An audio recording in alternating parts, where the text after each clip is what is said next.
안녕하세요, 홀수영입니다. 자, 이번에 다룰 이야기는 일본차 불매 운동에 대한 이야기입니다. 자, 지금 현재까지 나와 있는 데이터를 근거로 해서 앞으로 일본차 시장이 어떻게 될 것인지 한번 예측해보는 그런 이야기를 한번 나눠볼 건데요. 자, 일본차가 9월부터는 최대 위기를 맞는다. 자, 이런 제목으로 한번 이야기를 나눠보도록 하겠습니다. 자, 자동차는 말이죠, 한국하고 일본 간의 통상 중에 대표적으로 한국이 일방적으로 손해보는 품목입니다. 2009년도에 현대자동차는 일본에서 시장 철수를 했어요. 안 팔려. 일본 사람들이 현대차를 사지 않아. 그래서 철수를 했습니다. 우리는 이미 일본에서 영업을 안 한 지 10년이나 됐어요. 자, 그런데 일본 차는 지금 현재 대한민국에서 얼마나 많이 팔리고 있는지 다들 아실 겁니다. 얼마 전까지, 몇 년 전에는 강남 소나타, 렉서스 이렇게 불렸습니다. 강남 가면 소나타만큼이나 많이 타더라. 아줌마들이 특히나 많이 타더라, 렉서스가. 그래서 강남 소나타라는 명칭이 붙을 정도로 정말 많이 팔린 일본 차입니다. 자, 2018년도에 국내 판매량이요 34,441대, 어마어마하게 많이 팔렸습니다.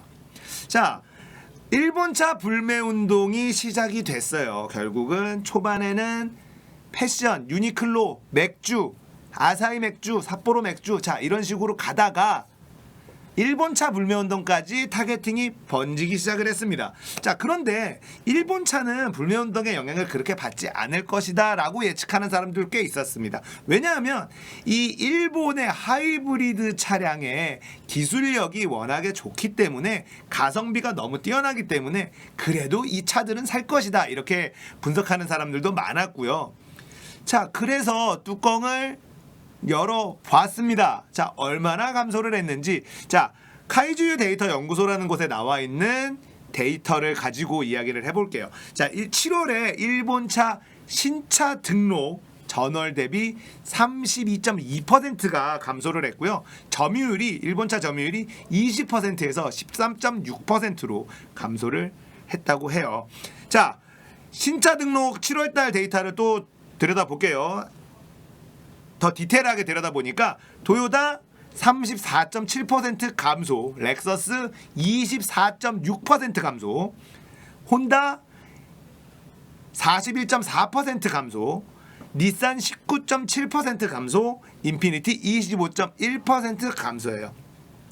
자, 이 데이터는요 7월에 일본차 신차 등록 대수를 말하는 겁니다. 자, 이만큼씩 감소를 했어요. 자, 7월에 감소를 했다. 신차 등록 대수가 이만큼 감소를 했다는 것은 9월 달부터는 매출 자체가, 구매 자체가 박살이 난다라는 이야기 되겠습니다.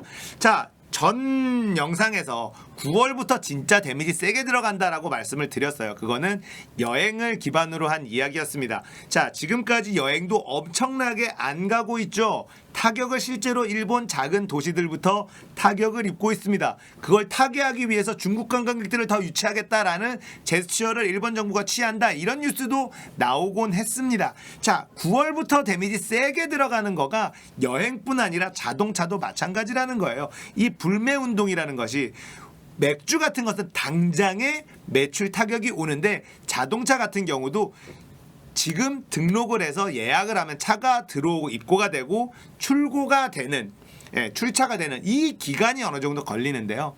이 기간이 결국 7월에 신차 등록 대수가 이만큼 줄어들면 9월에 매출 자체가 이제 타격을 제대로 입기 시작한다. 자, 일본의 자동차 시장 자체도 한국 시장에서 9월부터 매출 감소, 데미지 굉장히 세게 들어간다, 이 말씀을 전해드리고 싶어요. 자, 일본 차를 구매하는 것이 국내 경제에 미치는 영향이 어느 정도일까, 이거를 또 좀 살펴봤습니다. 왜냐하면 외국계 회사라고 해서 무조건 뭐 매국 회사 이렇게 볼 수는 없잖아요. 우리나라도 외국에다가 수출을 많이 하고, 한국의 삼성전자 같은 경우도 베트남 가면 공장도 크게 짓고 거기서 일자리도 창출을 하고 그 지역 경제를 활성화시키는데 기여를 합니다. 그렇기 때문에 외국계 회사 물건을 산다, 수입 물건을 산다라는 게 무조건 내국행위다라고 볼 수는 없는 것이죠. 대표적으로 라이엇 게임즈가 있습니다. 라이엇 게임즈라는 회사 예를 들어 볼게요. 우리가 좋아하는 리그 오브 레전드를 만들고 서비스라는 회사인데, 자, 라이엇 게임즈라는 회사는 한국에서 굉장히 인기가, 전 세계적으로 인기가 많죠. 한국에서도 인기가 굉장히 많습니다. 그래서 여기에서 라이엇 게임즈 코리아라는 회사를 만들어서 일자리를 창출을 합니다. 그러나 게임 매출에 비해서 일자리 창출이 그렇게 많은 편은 아니죠. 게임사는 개발 인력이 없기 때문에. 자, 그렇게 라이엇 게임즈가 벌어들이는 돈을 문화재 되찾기 운동이라는 거에서 또 국내 환원을 합니다. 자, 이게 얼마나 큰 돈인지는 모르겠으나 그런 식으로 이 외국계 회사가 어떤 그 로컬에서 어떤 영향력을 행사하고 돈을 벌어가는 데 있어서 고마움을 표시한다, 뭐 그런 정도로 생각할 수도 있겠습니다. 어떤 식으로 이 로컬에 환원을 하는지에 대한 것들, 이런 것들을 사실 들여다볼 필요가 있죠. 우리나라가 워낙에 수출을 많이 하는 국가이기 때문에 어떤 나라에서 돈을 많이 벌면 사실 그 지역에다 그 돈을 어느 정도는 써야지 돼요. 일자리도 어느 정도는 만들어야 되고 그런 부분들이 있습니다. 자, 일본 차는 그러면 어떨까? 요거 제가 좀 들여다보면서 약간 충격받았던 내용이기는 해요. 도요타는 말이죠, 벤츠를 제치고 수익성 1위를 차지했습니다. 한국 도요타가. 자, 매출도 어마어마하게 1조가 넘는 매출을 찍었어요. 그런데 어떤 뉴스가 났냐면 이익 전부를 일본으로 배당하더라, 한국은 자판기이냐, 뭐 이런 타이틀의 기사가 나가기도 했었고요.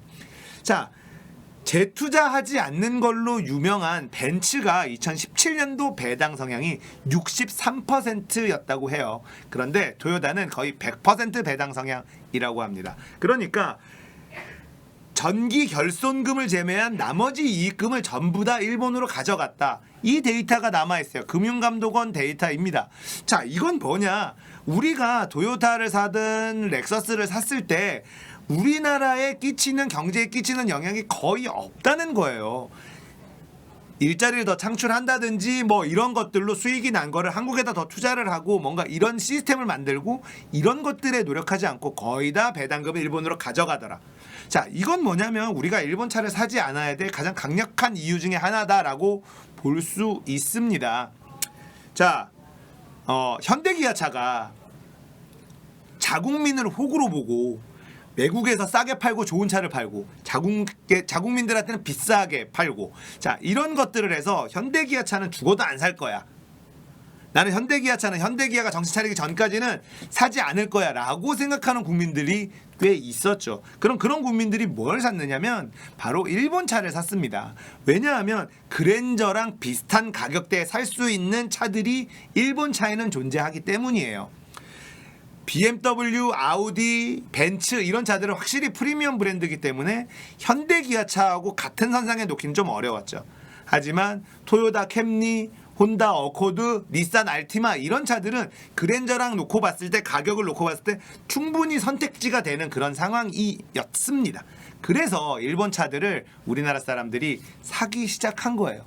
같은 가격인데, 비슷한 가격대인데 조금만 더 주면 일본 차를 살 수 있는데 나는 현대기아차를 안 살 거야. 이런 것도 많았고, 또 하이브리드 차량도 많았죠. 렉서스의 ES300H, 이게 워낙에 고급스러운 느낌의 굉장히 좋은 가격대, 5천만 원대 가격대로 렉서스의 하이브리드 차를 살 수 있게 가격을 책정해 넣다 보니까 정말 많이 팔렸습니다. 렉서스를 지금 견인하는 최고의 베스트셀링카가 ES300H라고 하는데, 이 차도 사실은 일본 차를 많이 사는데 굉장히 약간 공을 세운 모델이라고 볼 수 있어요. 문제는 이렇게 한국에서 장사를 했으면 한국에서 벌어들인 돈 일부를 한국에다가 어떻게 재투자를 하느냐, 환원을 하느냐, 이런 것들도 좋은 기업의 어떤 기준 중에 하나일 텐데 도요타는 그러지 않았다. 이런 것이 데이터로 나와 있어서 개인적으로는 조금 충격을 받긴 했습니다. 우리가 일본 차를 사지 말아야 될 이유, 또 하나 생긴 거죠. 무역 전쟁이 시작이 됐습니다.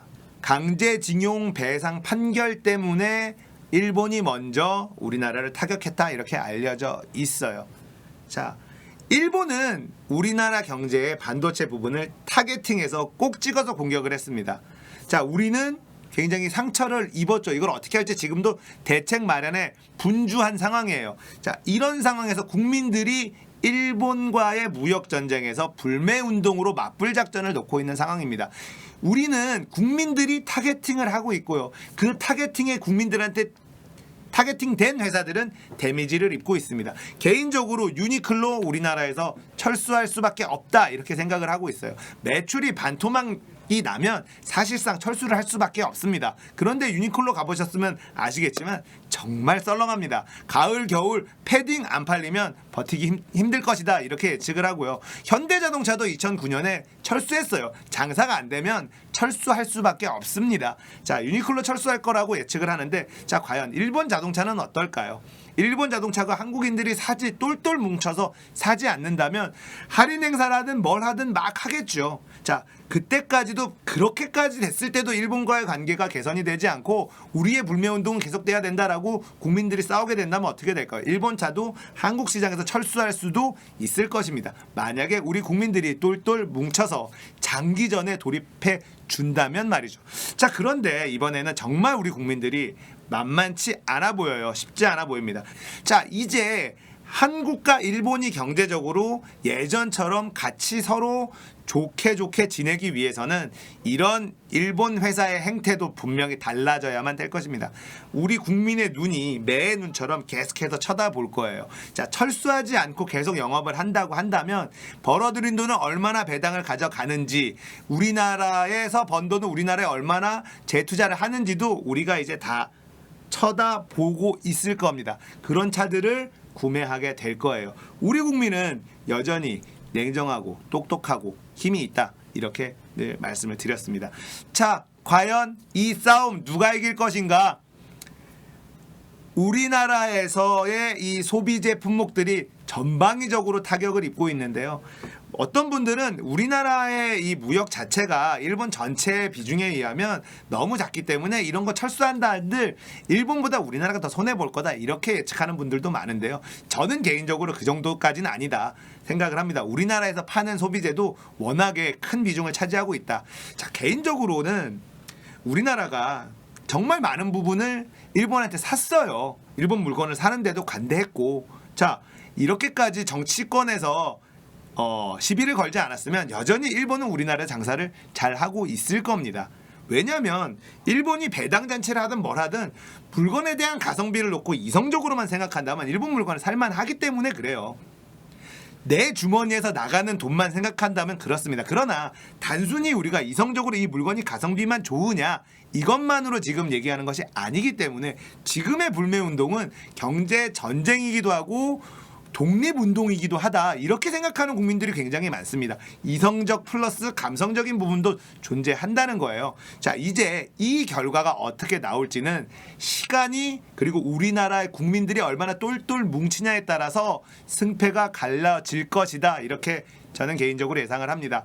일본 회사들 데미지 9월달 세게 갑니다. 자동차 산업도 9월달 데미지 세게 들어갈 겁니다. 9월부터 10월, 11월 일본이 어떻게 움직일지 지켜봐야 될 것 같습니다. 우리는 늘 하던 대로 똘똘 뭉쳐서 불매운동 이어나가는 게 옳은 일인 것 같습니다. 자, 재미있고 도움이 됐다면 구독, 좋아요, 알림 설정 한번 눌러주세요. 저는 여기까지입니다. 다음에 또 찾아올게요. 감사합니다. 끝!